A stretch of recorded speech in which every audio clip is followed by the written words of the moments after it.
Hello, in this video we're going to look at the content of Unit 2, Activity 5. And the content in this activity will be broken up into two, hopefully straightforward parts. Part 1 is a grammar review. So in Unit 2, we've done 4 activities so far, and in each one we covered 2 different elements of grammar. So we'll review all 8 of those different grammar elements in this review. And so to start with, we have spelling and capitalization. And if you want to look at the original lesson that we did on spelling and capitalization, you can just follow the link here in Unit 2, Activity 1. And then there's some practice. And so consider this sort of a final practice for each of the grammar elements we looked at. And so in this case, it's going to ask you to go through 10 sentences and to correct any spelling errors and add any capital letters that need to be added. And you can click on Answer Sheet to see the answers for the 10 sentences. Second, we looked at subjects, predicates, and end of sentence punctuation. And so you can go back and look at Unit 2, Activity 2 for a further explanation of those topics. And again, we have a final review on them. There's 10 more sentences here, and you're going to be asked to underline the subjects, bold the predicates, and add the appropriate punctuation at the ending of each sentence. So you'll notice that there is no punctuation at the ending of these 10 sentences. So you would either add a period, an exclamation point, or a question mark.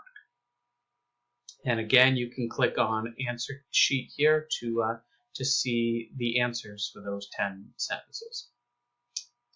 Next, we looked at sentence fragments and run-on sentences, which for me are the most important because they're the errors that I think I see the most in students' writings. And so you can go back to Unit 2, Activity 3 for a review on the different types of sentence fragments and the different types of run-ons. And then again, there's going to be 10 more sentences here to take a look at, and 5 of them will be sentence fragments, 5 of them will be run-on sentences, and the goal is just to fix each of the 5 sentence fragments and each of the 5 run-on sentences.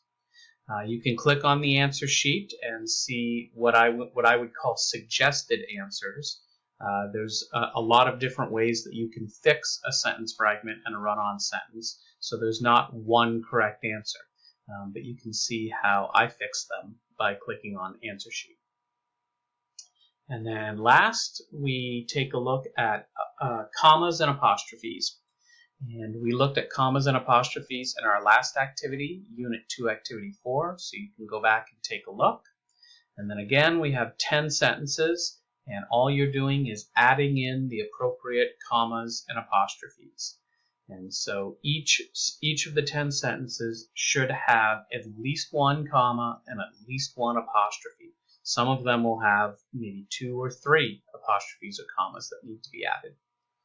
Again, you can just click Answer Sheet to see how you did on the 10 sentences.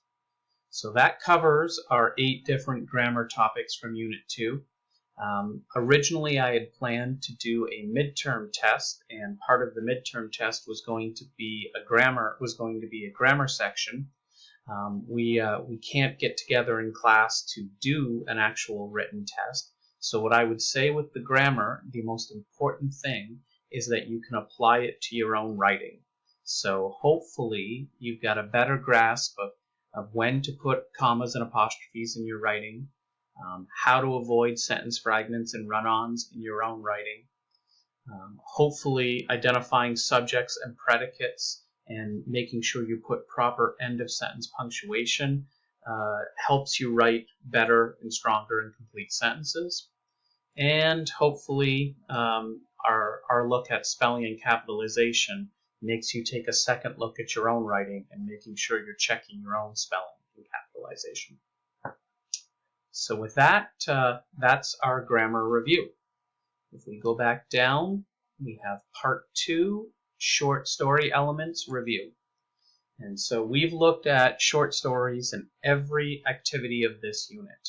And each time we've focused on a particular story element. So in activity 1, we looked at character. Activity 2, we looked at plot, and so on. So what we're going to do now is we're going to take a quick little reminder look at each of the 5 elements, and then we're going to try to put them all together into one assignment and see if we can identify character, plot, setting, point of view, and theme all at one time. And so at the bottom of the content page, we just have a quick little overview, a reminder of the key terms for character, plot, setting, point of view, and theme. So for example, in character, you need to remember the 4 different types of character traits, so physical traits, personality traits, values, and beliefs. For plot, we talked about plot structure and the 5 different parts that make up the plot structure, and we talked about 4 different types of conflict.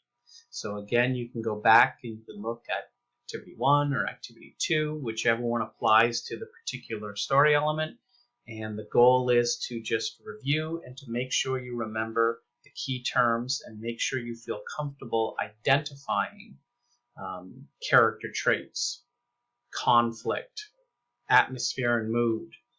For point of view, make sure you feel comfortable identifying whether a story is first person, third person limited, or third person omniscient. For theme, make sure you feel comfortable identifying the major message or lesson that you see in the story. Remember with theme too that you're not using character names and events from the story when you write out a theme. The theme should be a general statement, like an overview, like an overall message or lesson that the story gives to the reader. Once you feel comfortable with the story elements, you can move on to the assignment page. And in my next video, we'll look at the 2 assignments that are in this activity.